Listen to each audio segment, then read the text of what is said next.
Hello and welcome back. I'm Pierre Daillie, and this is Insight is Capital. What happens when love, money, and ambition share the same address? You get Doug and Heather Boneparth, a power duo redefining what it means to build both wealth and partnership in real life. Heather is a lawyer turned financial storyteller, co-author, and rising voice at the intersection of relationships and money. After a decade in the insurance industry, she joined the family firm Bone Fide Wealth, where she now leads business and legal affairs, all while writing candidly for outlets like CNBC, The Skim, and Insider about how couples can thrive financially and emotionally. Her husband, Douglas, is one of the most recognizable certified financial planners, founder of Bone Fide Wealth, CNBC and Investopedia council member, and a CFP board ambassador for New York. Featured in the Wall Street Journal, Barron's, and New York Times, Doug has built his brand on clarity, humor, and an unfiltered take on modern money. Together, they've co-authored the Millennial Money Fix and Money Together, tackling the messy, emotional, and profoundly human side of finance, helping couples find freedom through honest money conversations. Today, we're diving into what it really means to become an unstoppable financial team and how the habits that grow wealth might just be the same ones that sustain love. This is Insight is Capital. Join us in our fireside chats with some of the most fascinating people in finance to discuss their insights on life, markets, macro, investment strategy, and much more.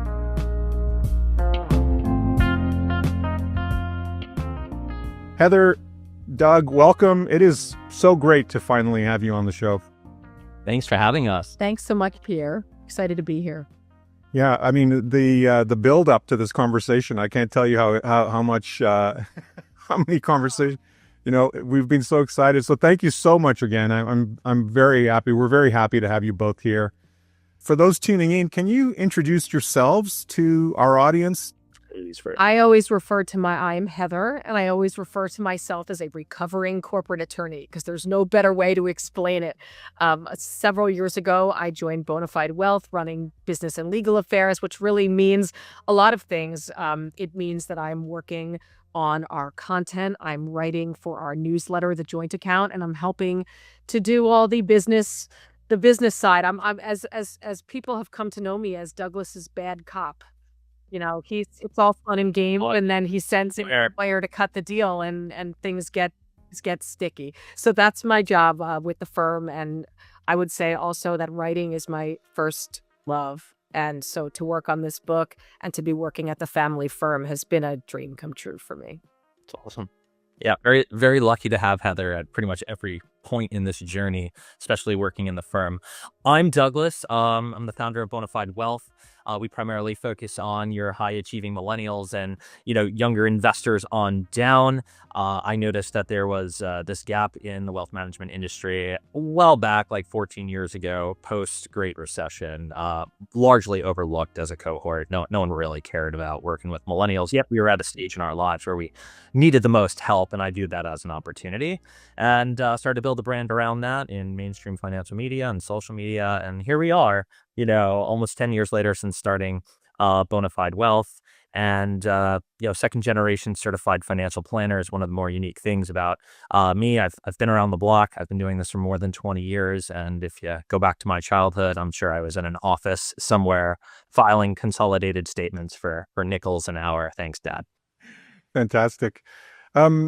You've both got so much going on. I mean, you've got the firm, you got the book now, you've had the book now, the content. How do you actually make time for all of this while still showing up as your real selves online? Wow. So I think that the time component is the trickiest component, especially at the season of life that we're in with two young daughters, 9 and 6. But and I think that too. Yeah. Not to mention, Yeah. It's a lot. You're not wrong, but I think that there are two key components to this. Number one, we obviously have flexibility in our schedules given the fact. So great, we get to work 24/7, but we get to choose when we work. So that's a big piece of it. and a lot of the reason we chose to work together. And the second of it is really just great communication and good management, an area that I've really had to step up on over the last 3 years. Heather is a master organizer. Me, not so much, but because of that interplay and some tough conversations and a lot of teamwork, we're able to find ourselves being able to organize this very chaotic and messy life of ours into something that works. But you know what's interesting? Because the way we work is very opposite, but somewhere in the middle, and this is one of those lessons from the book as well, we found the compromise of how we can do something like this together, in the sense that Doug is like a go by feel. So It'll all work out, I hate that statement. It'll all work out. I'm like, no, we make it work out. It doesn't That's what I mean. work out. That's what I mean. But Yeah. but from him, his kind of like, going with the flow, and mine, like my liking to be prepared 3 months in advance, which is not possible when you've got a book launch and there's media and there's things you want to share and do, and they come up very organically. You can't kind of like plot that out on a content calendar 4 months out. Somewhere in the middle is where we land. We do what we want. We don't do we try and make everything as organic as possible. And I think that that's why it works, is because there could be a week where we're so busy on this, and we just say, you know what? I'm not going to give that any of my attention this week. I'm going to stick with this. And we're lucky that we have flexibility to do that. It's all very I'm not going to suggest that you make it sound all very simple. I think you've worked it out clearly, but it sounds like it's the kind of thing that's really, the effort that's required, the energy that's required is really underestimated. I think that's Launching the book has been a circus. I'll say that. Like I think we're making it, we're smoothing over those edges for the audience here, but it has been a circus. It's actually been very interesting to observe with Heather, because she is this meticulous planner, and there are so many things that are just kind of spray firing all over the place, like she mentioned. And that's not how Heather's built, but my, overreactive ADHD brain absolutely loves the chaos that's like ensuing right now, because it pulls my attention in kind of every corner, and kind of finding the middle on that. And we'll talk maybe more about it. But one of the things in the book is about how do you you're doing it right. It's when you both feel a little uncomfortable, certainly whether it's negotiations, but in the context of our schedules and needing to compromise of what works for us. I feel a little uncomfortable seeing her a little uncomfortable, as a controlling and having everything organized is really where the growth comes, and it's a skill set that now we get to enjoy together. So I'm all for it if it means a little discomfort.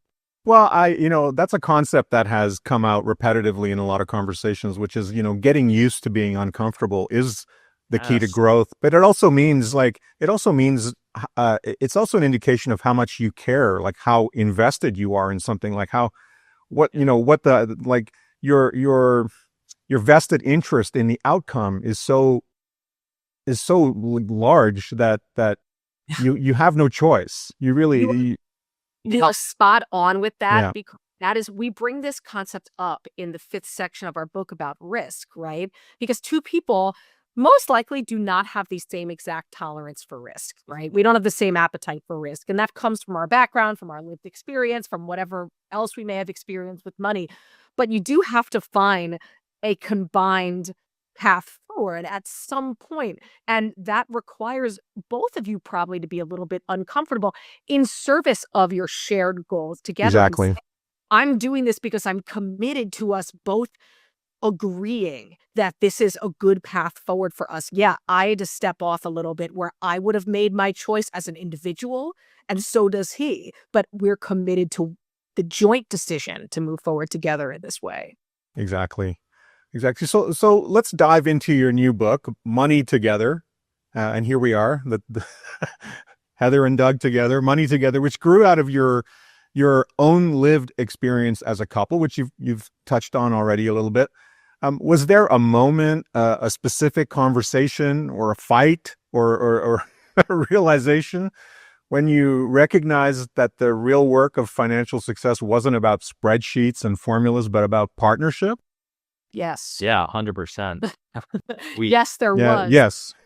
take you back to a global pandemic and raising, a then 4 and 1 year old. And really what was happening here was Heather was working arguably 3 full-time jobs. She was full-time lawyering as a corporate insurance attorney. She has always been my co-pilot of Bone Fide Wealth, but probably more moonlighting, as the co-founder, because I would trust her with every decision I needed to be made. We just needed, I knew I needed her, so she'd be doing that. And she was the director of our cruise ship to nowhere with a couple kids that were now, stuck at home. And that was actually a moment where things really, started to go. And yet, and I'll dial it back even one step further. When we were around 30 years old, we had just had our first baby. We had refinanced my exorbitant amount of student loan debt to a incredibly low rate. And we felt like we put a down payment on a house. We were moving to the suburbs. We really thought we had it all figured out. And I think that a lot of younger couples in your early-ish earning years, it's easy to lull yourself into believing that you do have it all figured out, right? And it'll stay like that. And that things will stay the same. Like, we at one child, she was 11 months old. We had kind of made it through those early sleep issues, things like that. And so you kind of convince yourself, like, I'm in a rhythm, I'm in a routine, I'm in a financial routine, we're in a relationship routine, this is all good. That's not real life. Yeah, because as you can see, now back to where we were, you have the moment where, things are completely different, completely changed. And from a financial perspective, things took off for the firm during this time period. I'm now out earning Heather, 3-1. And I'm thinking this is great. Everything's being taken care of here. She's holding it down, but things really were not great. Heather, why don't you explain a little bit about scales? So what's so interesting and that I realized was that the power dynamics in our relationship shifted as the income in our relationship shifted. I was once the breadwinner and we had blinked and it was COVID and Doug was earning 3 times my salary. And you begin to tell yourself messages about whose time is worth more, Right. whose energy should be placed in the kids and the home, and who should get that time to work, who should get to take the risks. And I realized that it wasn't just that moment. It had been years of my dedication to Doug's firm and to him getting to do these things and provide the support and stability and the home life support and stability that allowed him to do these things. And in the process, I had lost a lot of myself. I had lost my ambition. I had lost my voice. I had stepped away from my involvement in our family finances. And frankly, I felt like I was drowning in the invisible load of parenthood and the responsibility of running our house. And there was a moment towards the end of COVID, which I'll put in quotes, but like when they wanted me back in the office. And I said to Doug, this cannot stand. We will not continue on like this. So you have 2 choices. One, either I'm going to go look for a bigger, better job and go become the GC somewhere, and you can turn your firm into like a lifestyle firm and dial back your work, or I'm coming to work at the firm and I'm quitting and we're going to go all in on this thing that I've already been doing with the firm, and it's our time. And I gave him the ultimatum, basically. Yeah. And he heard me loud and clear. That was there because I think that what had built up was resentment, and we had worked way too hard and we love each other too much to allow that to fester. And he heard me loud and clear. I find it interesting that, in Heather's perspective, this was an ultimatum, where I really felt it was the necessary nudge to do something that I think deep down I always wanted to do. And one of the goals that we had for a long time was to find ourselves working together with the kind of flexibility that we would earn in doing that. But whether it be ultimatum or a gentle nudge. Isn't that interesting, though, too? That like he views it that way. I view it a different way because it was so hard for me to communicate those points. It took years for me to be able to articulate how I was feeling. So for him, he was enjoying the care and the support, and that we all knew what was happening. It's not like he didn't know what was happening, but it's just very interesting that we still have a different viewpoint as to how we got to that moment. I'd hire you again. Thanks. But I think it's so, to your point about the, like the income dynamic, and, it's so, we can so easily fool ourselves in a relationship that doesn't matter, and then it leads to, as you said, it led to, a sort of welling up of a certain amount of resentment, because you in the course of that dynamic, you also gave up. You felt like you had given up so much, and when you start to talk to that self-talk, that self-immolation, it doesn't. It's not productive. I mean, it's very harmful if it doesn't get, if you don't release it, if you don't say it. So you coming to that point of that inflection point that you talked about in your life, in terms of what you were going to do going forward.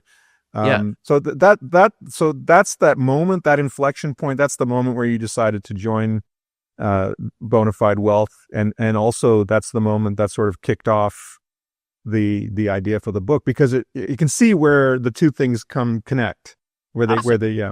There was this moment, this aha moment within a couple months of me joining the firm, where I was still very much like autopsying what got us here. And I said to myself, and we said to each other, man, if this could happen to us, what are the conversations that other couples aren't having around money that they probably should be? Because I not felt in how many years and how long and how far we had gone to get to the point where we could even do that. Well, and we wanted to see first what other people were saying and what they weren't saying, more importantly. And as we kind of jumped on that, it came very clear that the resentment that is generated from the lack of conversations, or the things that are being unsaid, or the level setting that needs to take place as people go through these seasons of their life, that very corrosiveness of it is what ultimately destroys relationships. And that was kind of the second piece of it. Hey, not only are what people doing, but there is obviously an opportunity here to, I guess, save some relationships or improve some relationships. And that's real impact, right? And not people's financial lives, but in their actual lives altogether. It sneaks up on you. And then if you don't put that angst to productive use, then it is destructive, because then you it wells up and you just blow up, right? That and I think that's the point, is that not everything is someone's fault. So sometimes life just happens to us.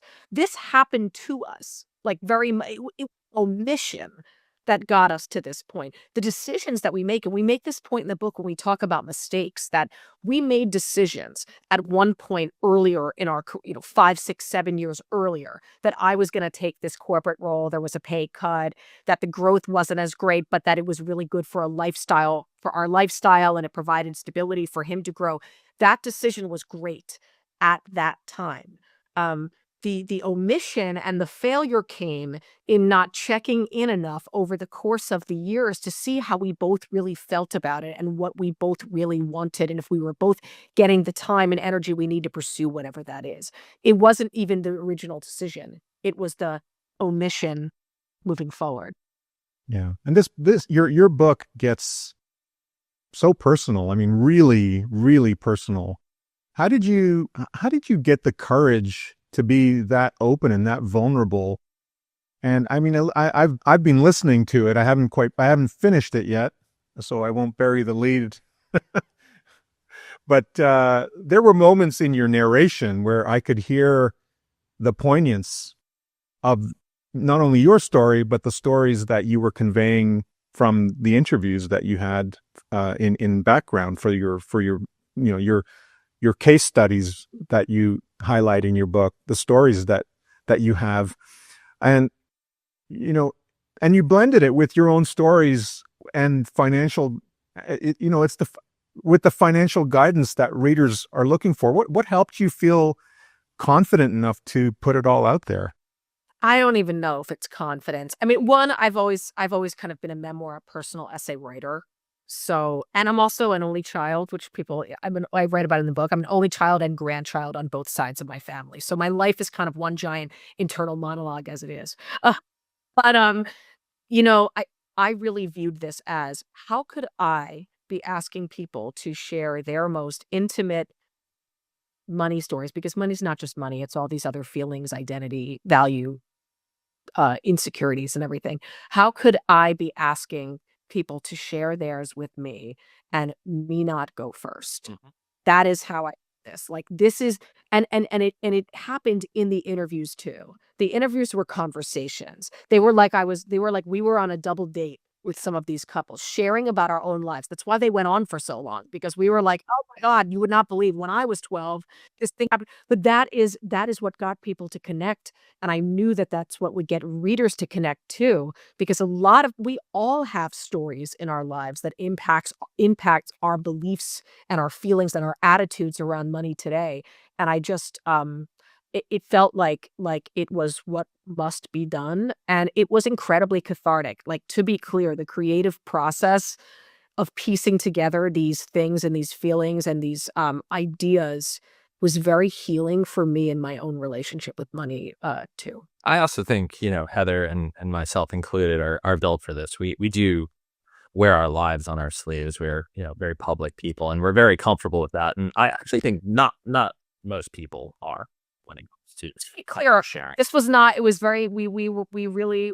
This was not a memoir of our own lives. This is not our whole story. These are snippets of our story that are relevant to money. And I think that was an interesting toggle. Yeah. Was figuring out what belongs in and what doesn't. Heather, that was this experience made for a very good common thread to bring you through the sections of the book and tie the stories together. And we're very fortunate that she was willing to share that. Yeah, it's you in our off mic chat before we started the recording here, you were mentioning the fact that it 80 minutes into your conversation with one of your interviews, he reveals that he's inheriting a massive family fortune. or Right? one of many, Yeah. right? Like him and all the cousins. Him a lot of cousins, but it's still a lot of money. They literally family bank. We did. We learned our lesson through these couples interviews, that you need to ask people not to bury the lead. You have to ask for the lead front, because I think we really eventually, we started out, we wanted to just understand people's attitudes and feelings and really walk through the same set of questions to kind of see I think what we wanted to focus on too. But eventually, as these interviews continued on, we sought out couples that were in specific types of conflicts to understand them on a deeper level. And it was just a really interesting process. Like, I love it. I miss meeting people and having these conversations, and maybe I'll get to do it again. Who knows? I gotta give a great writer and a good friend of ours, Dr. Daniel Crosby, a lot of credit here. It's one of the first people we talked to as we were just starting the writing process. And he's like, "Yep, it's gonna feel like you're all over the place. It's so wide." And then That is what he said. before you know it, as you get through it, and certainly towards the end, you're going to be just laser focused. It's all going to make sense. It's all going to fall into place. And I think in talking about the interviews and how it just went from like a 2-hour giveaway. And exhausting to just a laser focus. We could get it done in 30 minutes. We knew exactly what to get out of an interview. And that's a cool skill to acquire, but he was spot on. So thanks, Dan. But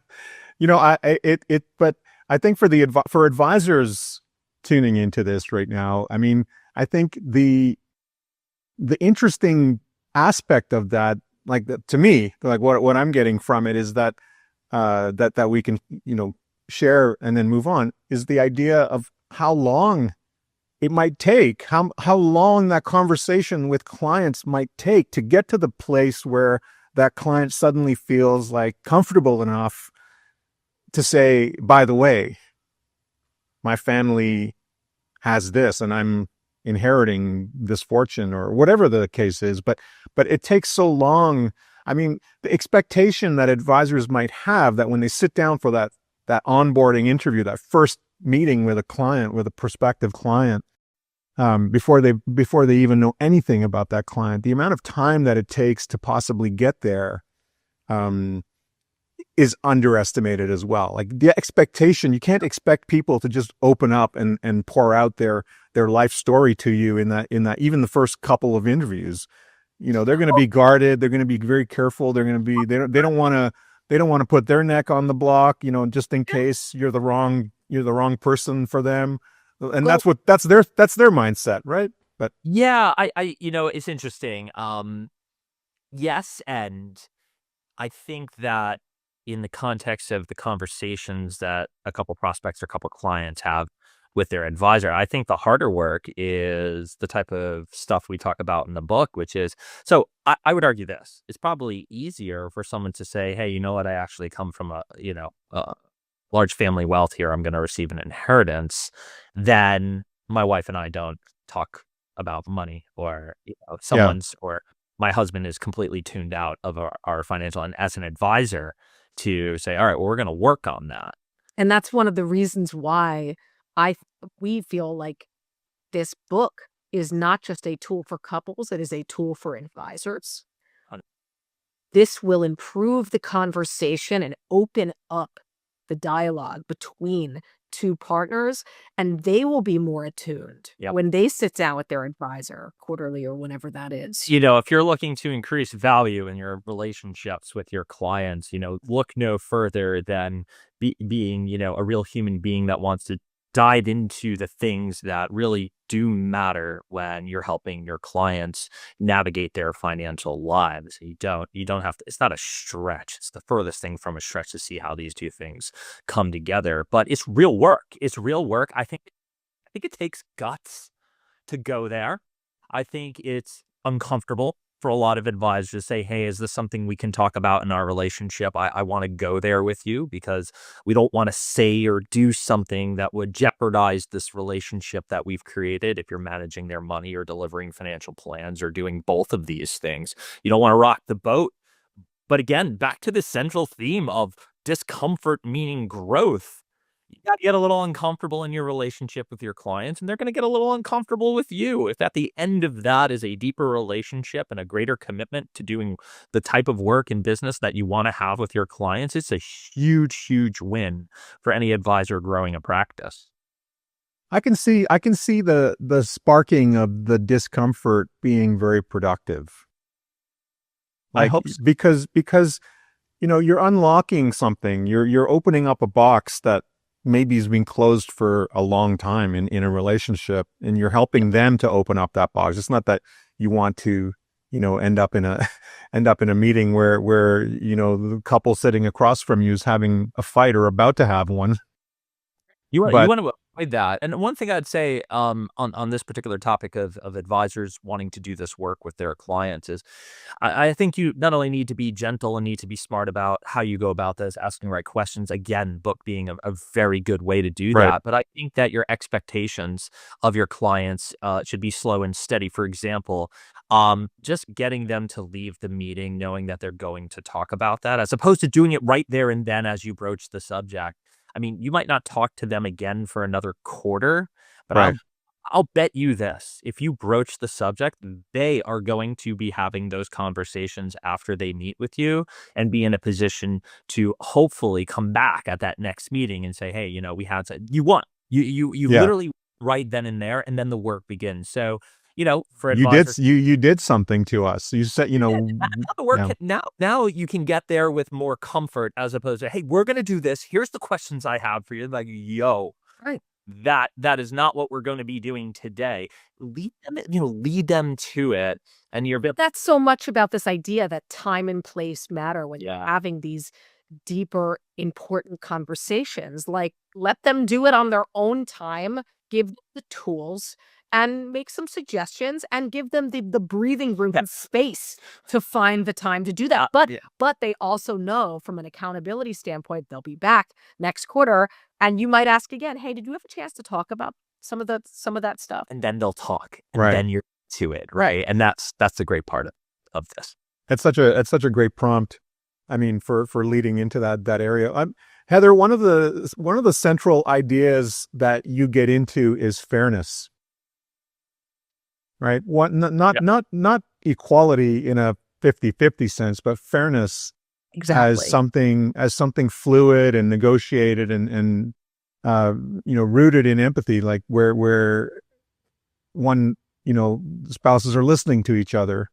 How do couples begin to define what fair actually means when each partner brings different incomes, histories, and emotional baggage around money?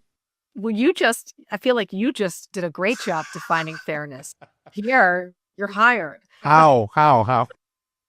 No, I we boil it down to something as simple as this concept because I think that it's something people can grasp. Fairness is about making room for one another. That's making room for all of your partner.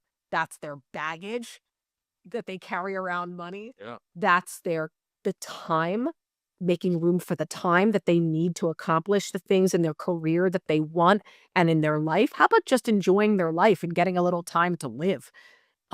Things about making room for them to heal from things that have hurt them around money, and just making room and space for everyone to change, because the plot of the story changes all the time in life. So that's what, yes, that point about fairness and not when you are constantly optimizing for even. Like, let's make it as simple as talking about our incomes or how much money you contribute to this whatever it is, this expense. When you spend so much time and effort trying to remain 50-50, whether we're talking about income, we're talking about responsibilities or tasks at home, you find yourself in a position of like bean counting and of keeping score in a very superficial way that's not realistically meeting your needs. Because look, our needs aren't always both the same. There's seasons where I'm like energized, I'm flying high, I'm motivated, I've got bandwidth, and he's like hanging on by a thread, and it's up to me. Fairness means that I might take on more in that time. Um, and fairness is about not only making the space, but continuing the conversation, and knowing that this is a practice.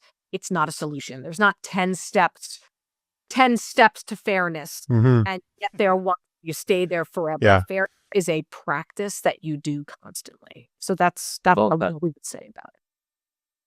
Well, it's yeah. I mean, to your point, it's stepping in when you need to. It's being ready to, pick up the slack when you need to. It's being able to, make up for each other, That's as right. opposed to just sitting back and watching things unfold. I think relationships are hard work.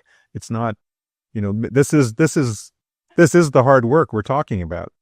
Right. And when like I think when, for example, when one spouse is the bigger earner,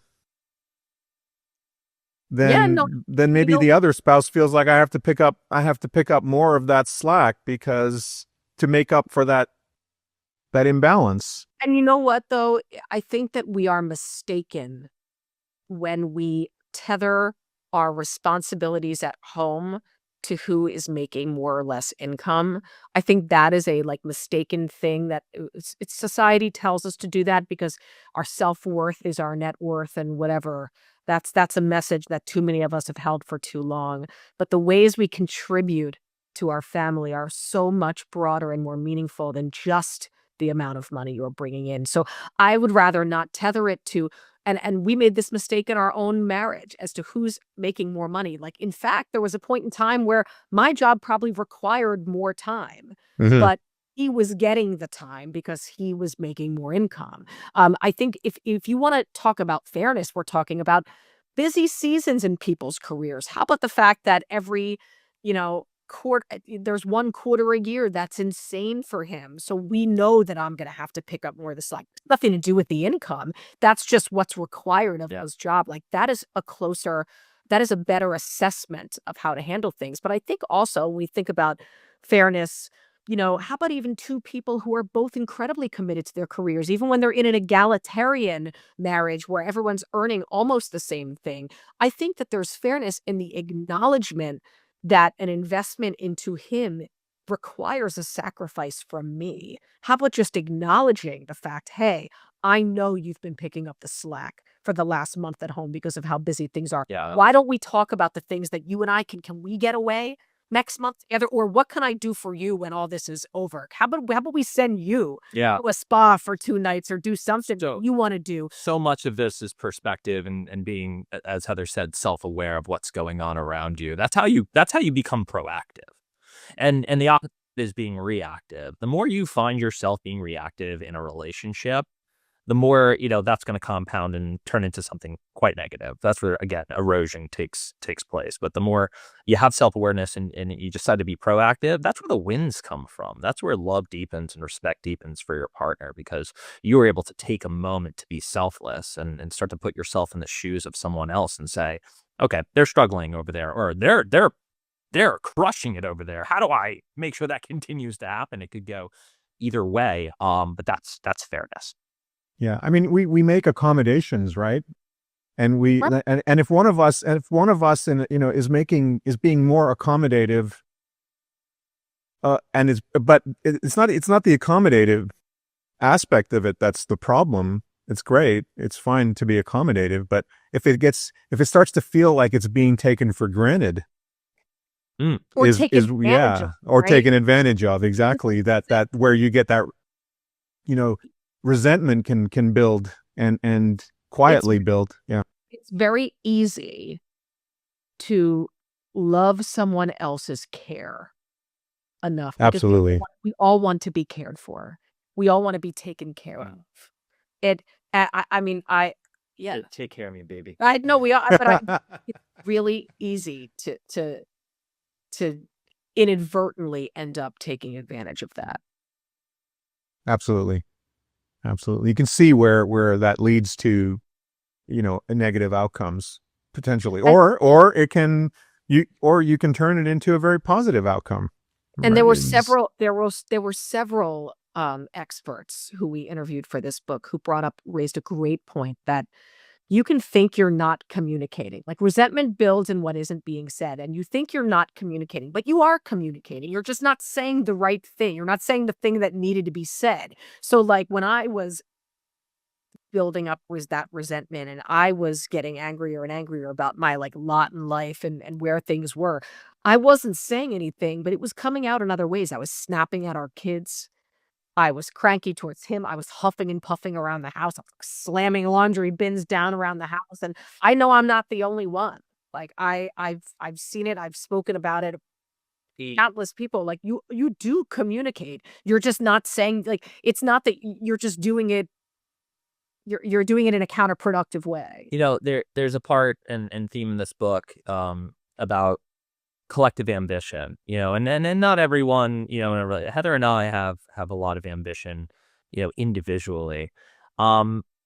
This notion that if I'm winning, right, let's say whether it's through the income or success that I'm having in a career or whatever, your Or your health, or your health, whatever marathon. whatever's constituting that win. I mean, I fell victim to, oh, well, if it's good for me and I'm winning here, it's good for everyone. It's good for the goose, it's good for the gander here. And that is a little selfish, and that's a little, yeah, that's outside of the framework of teamwork. And the reality was Heather didn't feel like she was winning here. And again, catching yourself in these moments to say, all right, collectively, are we winning? Like, truly, are we all feeling the same way? We're not both winning if both of us don't feel like we're both winning. Right. You know? Right. And is it really that bad for me to be like, hey, if I make that space and step her up into the win zone, am I losing? No, I'm not. I'm still succeeding and doing the things I want. And it should have an outcome that, 1 + 1 = 3 here. It should have that synergistic effect, and to get her stepping up into her ambition to create that collective ambition that should be there, I think is how you create even greater positive outcomes in your relationship. That is a critical component of the way that we view power, and some of the relationship experts that we spoke with presented this concept to us, which is that I think people get really caught, especially with our loved ones. We get caught in this idea that only one person can have power. There's a finite amount of power, and it's power over one another. Who gets more of it? And that is not the way you want to operate as a financial team. It's that we each individually have power, and when we bring that together, look what the power with one another, look what we can do together when we're both receiving what we need in this life. What have you both learned about how trust builds or erodes over time in financial relationships? And how can couples create the kind of compounding effect that lasts? Yeah. So getting on the same page financially ultimately is how you solve for this. And it's okay if one person's doing the day to day. You read these articles about I'm the CFO of the look. I'm a financial advisor, right? There is He's always going to handle the day to day as long as we are yeah. who we are. We know the tactical stuff, like the person's got to click the buttons, pay whatever that is. That's fine. That's not what we're talking about here. We're talking about having a baseline understanding of where we stand financially. And to do that, yes, means spreadsheets and numbers and cash flow and net worth tables. But where we see most people go awry is starting out or believing that's the end all be all of how you get on the same page. Absolutely critical. Gotta talk about this stuff. But what people in their real lives want to get on the same page about is their goals, what's working, what's not working, celebrating victories and wins that have occurred before you get critical of one another in your, financial behaviors, knowing that there's a time and a place to have these conversations so you're not bombarding each other at family rush hour or when you're exhausted at the end of the day. Right? These are all the components to finding out, hey, Heather and I felt out of this practice. And you know where that point came. We had to find ourselves back in. So you want to do regular money dates on a quarterly basis. Make sure it's stuff you love to do so you're not canceling on each other and dreading that. And all the other things I've brought into the conversation here that make for productive sessions because Trust builds with the practice. Again, like Yeah. if you keep doing it over and over again, then in the moments in between where everyone else who doesn't do this is finding themselves reaching these conflict points all the time, right? Bubbling over and we're bickering, we're snapping at each other over a credit card bill, this or that. You find that happening less when you feel the safety and security in knowing not only you're on the same page, but that we keep checking in. Yeah. 4 times a year, we sit down and we talk about what is and isn't working. Compounding, that word, we bring it up all the time in investing. And quietly compounding your returns in your portfolio comes from consistency and discipline and doing the same thing, boring as it may be. You show up, you do it, and you stick with it. And then enough time goes by that you see the results of having done that very task. We're not built for that as human beings. And whether it's your portfolio or the practice of checking in with your partner when it comes to the conversations you need to be having around money, or your physical health or your mental health, each one of these things is filed under self-care and are all long games. There's no shortcuts to it. There is only the practice of it. If you're meeting quarterly, that means in a year you got 4 shots. Over a decade, you did it 40 times. It should be second nature. You shouldn't struggle with the conversations. You know where you're going to meet. You know how to start the conversation. You know what the spreadsheet looks like. And then you can get beyond all of that and start having conversations. Hey, we're doing really well. Let's think about the next 3 years and what's that going to look like. We're running a business together. Do you know how much you need that part done before you can say, hey, how should we deploy capital in our practice? Do we even want to grow any further in the year 2026? Is this the time to hire? Or do we, do some more lifestyle stuff right now, and spend that time with the kids? Because you know what? We're not going to get to see them in the next 5 years as much as we are today. That's real life conversation. That's stuff that people care about. And that's very subjective to you and your partner and nobody else. And you got to show up and be consistent and disciplined if you want to receive the types of returns that you expect. Amazing. Amazing. I think I'm partway through the book, but I feel like, Money Together is the kind of book that readers will go back to again and again over the course of their relationship. I hope so. What do you hope couples take away, not just in the first year they read it, but 20 years from now, after kids, career changes, or curveballs life inevitably throws? I know what you're going to say. What am I I gonna say? want to see if you say it. I just want people to feel seen. Yep. I want people to feel like their partner sees them for the moment that they are in right then. That to me is because that was what I didn't have. and I didn't have the words for her. And I think with a lot of the couples that we interviewed, it felt like there was someone sitting across from us who felt the same way. Yeah. And so what I want for people is to find comfort in the stories and have it give them the courage to revisit that conversation with their spouse, no matter what's going on in their lives. Yeah, That's profound, Heather. Thank you.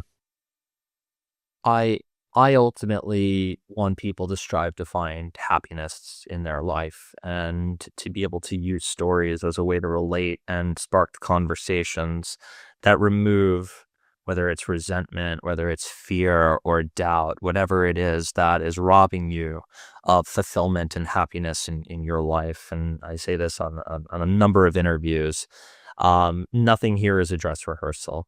Living a life of regret and things that you wish you did is not a desirable outcome for any human being that I've ever met in my life. So to stay constantly curious about your partner and want to learn from them and from each other and your experiences.